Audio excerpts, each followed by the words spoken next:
তীব্র দাবদাহ আর লোডশেডিংয়ে বিপর্যস্ত সারা দেশ।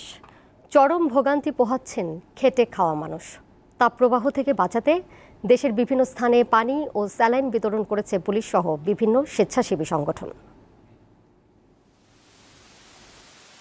চুয়াডাঙ্গায় বুধবার সর্বোচ্চ তাপমাত্রা রেকর্ড করা হয় ৪২.৮ ডিগ্রি সেলসিয়াস। প্রচণ্ড গরমে স্থবির হয়ে উঠেছে জনজীবন। পাবনার ঈশ্বরদীতে তাপমাত্রা রেকর্ড করা হয় ৪২ ডিগ্রি সেলসিয়াস। পাবনায় তাপপ্রবাহের কারণে আমলিচুর গুটি নষ্ট হয়ে যাচ্ছে। হাসপাতালগুলোতে বাড়ছে গরমজনিত নানা রোগে আক্রান্ত রোগীর সংখ্যা। নওগাঁয় মাঠে ঘাটে কাজ করতে পারছেন না শ্রমজীবীরা। জরুরি প্রয়োজন ছাড়া বাড়ি থেকে বের হচ্ছেন না সাধারণ মানুষ।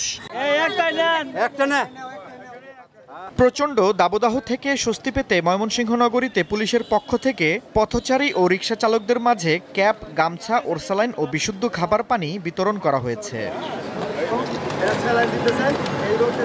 মানিকগঞ্জে বোরো আবাদ নিয়ে শঙ্কায় পড়েছেন চাষিরা। লক্ষ্যমাত্রার চেয়ে বেশি আবাদ হলেও ঘন ঘন লোডশেডিংয়ে সেচ কার্যক্রম ব্যাহত হচ্ছে। ডিজেলে সেচ দিতে গিয়ে চাষিদের বাড়তি খরচ গুনতে হচ্ছে।